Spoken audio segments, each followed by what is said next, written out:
Hello everyone, welcome to on my YouTube channel Animeverse X23। I hope guys आप सब fit and fine होंगे। तो बिना देर किए अब हम अपने चैप्टर को रीड करते हैं। जैसा कि आपने अपने पिछले चैप्टर 76 में देखा था। चैप्टर 76 की लास्ट सीन में हमने देखा था कि वो क्लास सी की मेंबर, जो क्लास सी में वो लड़की पढ़ती है चश्मे वाली, उसने मोमो यासे और मिस आयरा को अंदर नहीं घुसने दिया था और उनसे उन दोनों से यूं कह दिया था कि अगर मैंने तुम्हारी टीचर से शिकायत कर दी तो तुम्हारे लिए परेशानी खड़ी हो जाएगी, और उन दोनों को मना कर दिया था, जिससे मिस आयसे और आयरा बहुत गुस्से में थे। वहीं पर चैप्टर 76 एंड हो गया था। अब हम चैप्टर 77 को रीड करेंगे। चैप्टर 77 का नेम है this person is a pain in the but. भाई सीन यहाँ से शुरू होता है कि बामला को सभी स्टूडेंट्स ने चारों तरफ से घेर रखा है और उसके सामने एक बुक रख दी है जिसमें कुछ शेप्स हैं और उनके उनके नेम लिखे हुए हैं, जैसे एप्पल, टाकोयाकी, पेंसिल, सीजर वगैरह वगैरह। तो मतलब उसको आइडेंटिफाई करने के लिए दे दी है। अब उनमें से टाकोयाकी को देखकर वामुला खुश हो जाती है। जब एक लड़की पूछती है क्या तुमने टाकोयाकी खाई है पहले, और पीछे से मतलब भीड़ भाड़ होती है तो सब अपने क्वेश्चन लगातार पूछ रहे होते हैं। पीछे से लड़का पूछता है कि तुम्हारा कोई बॉयफ्रेंड है। दूसरे लड़के कह रहे होते मुझे भी इससे बात करनी है, बहुत खूबसूरत है। मतलब उसे देखकर, मिस वामुला को देखकर सब वहां पे बहुत ही चौंक गए होते, क्योंकि एक तो वो वैसे ही प्रेटी थी और उनके लिए स्ट्रेंजर भी थी। तो इन सबको शांत कराते हुए अपना किंटा बोलता है अपनी बारी के लिए तैयार रहो, तुम्हें भी क्वेश्चन पूछने का मौका मिलेगा, प्लीज अपनी बारी के लिए तैयार रहो। जब ही उन गर्ल्स के ग्रुप में से एक लड़की पूछती है मिस वामुला तुम किस कंट्री से हो। वैसे वामुला का तो कुछ अंडरस्टैंड होता नहीं है, तो किंटा बोलता है ये इंडिया से है, इसकी ब्यूटी इंडिया से बिलोंग करती है। अच्छा तो दूसरा, अपने क्वेश्चंस को जारी रखो। वो चश्मा वाली लड़की जिसने मिस आयरा और आयशा को रोका था क्लास में आने से, वो पूछती है ओकारुन से तुम्हारा मिस मामूला से क्या कनेक्शन है। ओकारुन बोलता है वैसे वो मिस आयशा के घर पे रुकी हुई है, बस इतना ही। जब भी मामूला बुक की तरफ उंगली करते हुए बोलती है देखो ओकारुन, ताकोयाकी। ओकारुन बोलता है हाँ इट्स ताकोयाकी है, ये ताकोयाकी है। तो लड़की फिर दोबारा से क्वेश्चन पूछती है ऐसा लगता है कि मामूला किसी तरह से तुमसे अटैच्ड है। तभी किंटा जवाब देते हुए बोलता है वो मुझसे अटैच्ड है क्योंकि मैंने ही उसे हराया है। ये क्या मैं सही बोल रहा हूँ ना कि ओकारुन। ओकारुन बोलता है हाँ ये सच है। जब भी वो लड़की बोलती है तुम ये क्या बकवास कर रहे हो। ओकारुन बोलता है नथिंग, कुछ नहीं कह रहा है ये। तो किंटा बोलता है ओकारुन से अगर तुम हमारी क्लास रेप को समझाओगे जब भी वो नहीं समझेगी, क्योंकि उसके दिमाग में कुछ घुसता ही नहीं है। तो क्लास रेप बोलती है मैंने तुमसे पूछा भी नहीं है सकाटा, मैंने ओकारुन से पूछा है। तो किंटा बोलता है दोबारा बोलना। तो वो क्लास रैप बोलती है अगर ओकारुन के पास कुछ बोलने के लिए है तो मैं उस पर विश्वास कर सकती हूँ, क्योंकि वो कभी भी ऐसा झूठ नहीं बोलेगा। तो ओकारुन बोलता है क्या। तो किंटा चिल्लाकर बोलता है चलो अब मुझे तुम्हें बताना ही पड़ेगा कि कैसे मैंने इस दुनिया को बचाया और उस रोबोट को चलाया। तो क्लास रैप बोलती है ओके। तो वो किंटा बोलता है देखा तुम मेरी बात का विश्वास नहीं कर रही। तो क्लास रैप बोलती है मैं अपने आप को क्यों फोर्स करूँगा ऐसे झूठ पर विश्वास करने के लिए। तो किंटा बोलता है ताकाकुरा तुम ही समझाओ इस बैल बुद्धि को। तो ताकाकुरा बोलता है हाँ ये सच है। इस बात को सुनकर क्लास रैप एकदम शॉक से में रह जाती है। तो क्लास रैप ये बोलते हुए भाग जाती है कि ओकारुन मुझे लगा था कि तुम ईमानदार होगे, तुम सच बोलोगे, मगर तुम भी। तो किंटा बोलता है वो क्लास रैप होने की वजह से वो ऐसी है। ओकारुन बोलता है मुझे नहीं लगता इससे कुछ मदद मिली है, वो हम पे कभी विश्वास नहीं कर सकती, और कौन करेगा।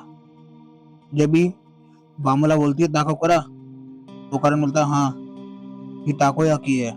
और जब भी फिर वामुला ओकारुन की तरफ उंगली करके बोलती है बॉयफ्रेंड, तो ओकारुन बोलता है रुको रुको एक सेकंड। जब भी ओकारुन बोलता है रुको रुको एक सेकंड, तुम्हें फालतू चीजें किसने सिखाई। तो ये बात क्लास के और स्टूडेंट से सुन ली होती है, तो वो पूछ रहा होते हैं ओकारुन से क्या सच में तुम दोनों कपल हो। तो ओकारुन बोलता है नहीं हम नहीं है। जब भी फिर केंटा बोलता है ओकारुन क्या तुम्हें कुछ महसूस हुआ। ओकारुन क्या तुम्हें कुछ महसूस हुआ। तो ओकारुन बोलता है क्या क्या तुम उन नजरों को जानते हो जो हमें बहुत देर से घूर रही हैं।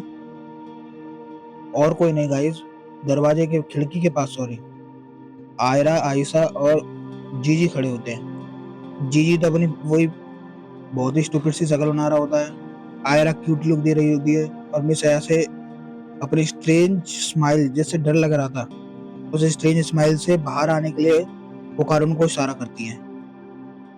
ओकारुन और किंटा आयशा के इस नोटेशन को देखकर सैल्यूट करके बाहर आ जाते हैं। तो मिस आयशा से पूछती हैं, नाउ मास्टर ओकारुन। तो ओकारुन बोलता है, यस मैम। तो मैंने लगता है मैं तुम्हें बहुत देर से सिग्नल्स दे रही हूँ जैसा कि मुझे देना चाहिए था। तो ओकारुन बोलता है, हाँ। तो तुम दोनों बहुत अच्छा समय गुजार रही हो साथ में, है ना? ओकारुन बोलता है, यस मैम। तो बोलता है, क्या अच्छा समय? नहीं तो जब भी मिस आयशा ओकारुन के गले को कस के पकड़ लेती है और बोलती है, तुम चार आंख के परवट हो, मतलब चार आंख वाले हफ्सी को उसने गॉगल्स लगा रखे थे इसलिए बोलते तुम चार आंख के परवट हो। तो ओकारुन बोलता है, क्या? मगर मुझे कुछ भी पता नहीं चला कि तुम कब से मुझे नोटिस कर रही है, तुम वहां पर थी, मुझे कुछ नहीं पता था। आयरा बोलती है, तुम ताकाकुरा के साथ क्या कर रही हो ऐसे? तो इधर से कंटा आ रहा था भागता हुआ और जीजी को गिराता हुआ कि मैं तुम्हें रेस्क्यू करने आ रहा हूँ ताकाकुरा। इधर वामला और आयरा दोनों आयासे को पकड़कर खींच रहे होते हैं। ये सीन ऐसा लग रहा था जैसे मिस आयासे बहुत गुस्से में है ओकारुन पर। वो ओकारुन और जीजी को भगाते हुए बोलती है, यहाँ से निकल जाओ। आयरा बोलती है, मैं यहाँ की लीडर हूँ। ओकारुन पूछता है जीजी से, वैसे मिस आयासे की खोपड़ी में आज हो क्या गया है? ये बहुत गुस्से में है। ओकारुन बताता है, तुम्हारी क्लास रैप की वजह से है। जब वो वहां पर होती है तो वो मिस आयासे को चुप रहने के लिए बोलती है, तुमसे बात करने के लिए मना करती है। तो ओकारुन बोलता है, तो ये तो एक समस्या है। तो जीजी बोलता है, तुम्हें उससे बात करनी चाहिए और मामला सुलझा लेना चाहिए।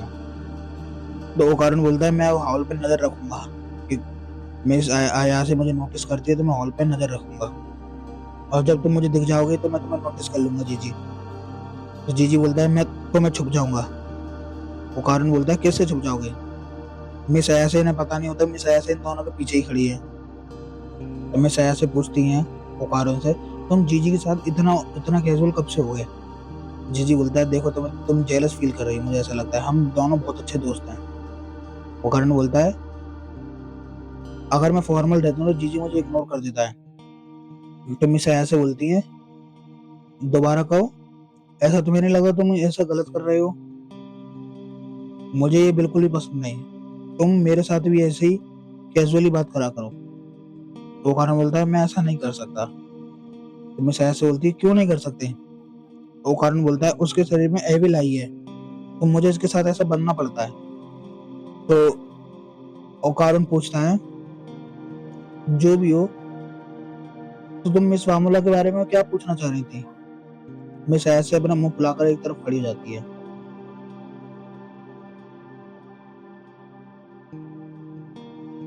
तो मिस मिस आया से वामुला की तरफ अपना थंब करते पॉइंट करती हैं कि इसके पास तुम्हारी गोल्ड बॉल है। कान बोलता है, क्या सच में? आयरा बोलती है, क्या तुमने अभी तक इसे वापस नहीं ली? तो आया से बोलती है, कुछ है उन बॉल्स के बारे में जो मुझे भी परेशान कर रहा है, मुझे नहीं लगता कि वो सच में ओकारुन की बॉल है। मिस आया से बोलती है, जरा उन बॉल्स को दोबारा दिखाना एक बार। तो वामुला अपने उस राउंड सी थिंग को दिखाने के लिए बोलती है। तो वामुला अपने उस काइजू सूट की आंख में से उस गोल बॉल को निकाल लेती है। और गाइस आपको जैसा कि पिछले चैप्टर्स में आपने देखा था कि उस गोल बॉल को निकालने के बाद वामुला पूरी ट्रांसफॉर्म हो जाती है अपने एलियन सूट्स में। तो वो ट्रांसफॉर्म हो चुकी होती है। तो उस गोल बॉल को ओकारुन के सामने दिखाती है। तो ओकारुन बोलता है, क्या ये है? फिर वामुला इस दिखाने के बाद दोबारा अपने काइजू सूट की आंख में लगा लेती है तो दोबारा से ट्रांसफॉर्म होकर स्टूडेंट बन जाती है।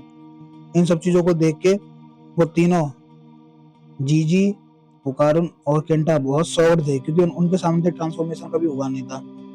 मिस आया से ओकारुन को दिखाते हुए बोलती, देखो ओकारुन ये ऐसे काम करता है। तो ओकारुन बोलता है, हो सकता है ये बॉल उसके सूट में कोई बैटरी का काम करता हो। तो जब वो उसके सूट में लग जाता है तो गोल्डन बॉल की तरह चमकने लगता है। मिस आया से बोलती, तुम्हें क्या लगता है? तो कारण बोलता है ये बहुत ट्रिकी क्वेश्चन है, इसे देखकर बताने में मुझे नहीं लगता कि मैं इसे बता पाऊंगा। तो केंटा बोलता है इसका मैकेनिज्म ऐसे तैयार है बॉल के चारों तरफ जैसे कि ये इसमें पहले से इंसर्ट हो। तो मिसाया से बोलती है क्या मतलब है तुम्हारा? अगर ये बॉल इसको अभी मिली होती तो यहाँ पर इस काइजू सूट में इस बॉल के लिए पहले से ही जगह क्यों होती? तो कारण बोलता है ये तो तुम सच कह रहे हो। तो मिसाया से बोलती है हो सकता हो उसने बॉल के मिलने के बाद ही जगह बना ली हो। तो केंटा बोलता है इसकी इंटरनल वर्किंग्स को देखकर मुझे नहीं लगता कि इतने कॉम्प्लेक्स स्ट्रक्चर में कोई जगह बनाना आसान है, ये रीजनेबल है। मुझे लगता है कि इसके पास पहले से ही ये बॉल थी। मिसाया से बोलती है अच्छा। तो जब भी कुछ पास में कुछ वही उन्हीं की क्लास की गर्ल्स देखकर गॉसिप कर रही होती हैं, मिसाया से उसे देख रखी होती है। तो कारण बोलता है क्या हो गया मिसाया से? मिसाया से बोलती हैं अब हमें अपने नेक्स्ट टाइम की मीटिंग के लिए कोई दूसरी जगह डिसाइड करना ही चाहिए, ये स्पॉट बहुत ही कॉन्स्पिशियस है। तो आयरा बोलती है कैसे? तो मिसाया से बोलती है यहाँ पे हम सब लड़के लड़कियां ओकार उनके फैमिली ज्वेल के बारे में बात कर रहे हैं, ये बहुत रिस्की है। ओकार बोलता है लो तुमने नोटिस कर ही लिया। जब सीन स्टार्ट होता है घर पे, मिस अयासे के घर पे, मिस अयासे की दादी में लेटी हुई है जमीन पर, वो बोलती है इडियट्स तुम मूर्ख हो, मैंने तुमसे मना करा था कि उन खंडरों में जाने की तुम्हें क्या जरूरत थी। तो यहाँ पे मिस अयासे और वो वामुला सर लटकाकर सॉरी बोल रहे होते हैं। तो टर्बो ग्रेनी बोल रही होती है मैं हैरान हूँ कि तुम वहां से जिंदा कैसे लौटी आई। तो मिस अयासे बोलती है मैंने उसके ऊपर, उस फटे से मुंह वाली औरत के ऊपर एक अपना स्पेल डाल दिया जो काम कर गया। तो उसकी दादी माँ बोलती है फटे से मुंह की औरत कौन? तो सीको अपने सर पर हाथ रखकर बोलती है क्या तुमने कहा पोमेड? तो आया से बोलती है हाँ मैंने एक बार नहीं 10 बार बोला, जब जाकर हमें उससे छुटकारा मिला। तो सीको बोलती है इसका मतलब तुम्हें अगली बार 100 बार बोलना पड़ेगा। तो आया से बोलती है अगली बार? तो सीको बोलती है पोमेड एक स्पेल है, वो उसका नाम नहीं, वो एक स्पेल है और ये एविल एंटिटीज को, स्पिरिट्स को हमारे डायमेंशन से टेम्पररी तौर पर निकाल देता है। इससे हमें उससे परमानेंट छुटकारा नहीं मिल सकता और इसे जितना बार इस्तेमाल करोगे ये उतना ही लेस इफेक्टिव होता जाएगा, मतलब इसका असर कम होगा। और क्या तुम जानती हो कि वो खंडर वहाँ पर कैसे आए और क्यों है, और अभी तक उन खंडरों को किसी ने क्यों नहीं खोजा? क्योंकि आज तक उसे कोई हरा ही नहीं पाया, रिको काशिमा को। यहाँ पर वही योकाए फटे से मुंह वाली औरत अपने मिरर को लेकर खड़ी थी गाइस। तो मैं साया से बोलती है क्या आप सच बोल रही हो? तो मिस अयासे की दादी में बोलती हूँ सीखो अगले वीक से तुम 10 बजे के बाद घर से बाहर नहीं निकलोगी। अगर कोई तुम्हारा नाम लेकर तुम्हें बुलाता है तो तुम जब भी घर से बाहर नहीं निकलोगी और विंडो के बाहर तो बिल्कुल भी नहीं झांकोगी, वरना रिको काशिमा तुम्हें ढूंढ लेगी। और यहाँ पे गाइस वही योकाई हमें अपने जायंट रूप में दिखाई जाती है, जो कि जैसा कि सीको ने कहा था कि वो घरों के अंदर झांकती है, वो दूसरों के घरों के अंदर खिड़की से झांक रही होती है। यहीं पर चैप्टर 77 का एंड हो जाता है। आई होप गाइस आपको अच्छा लगा होगा। अगर अच्छा लगा हो तो लाइक करें, सब्सक्राइब करें एंड कमेंट करें एंड चैप्टर 78 का वेट करें। Thank you, bye.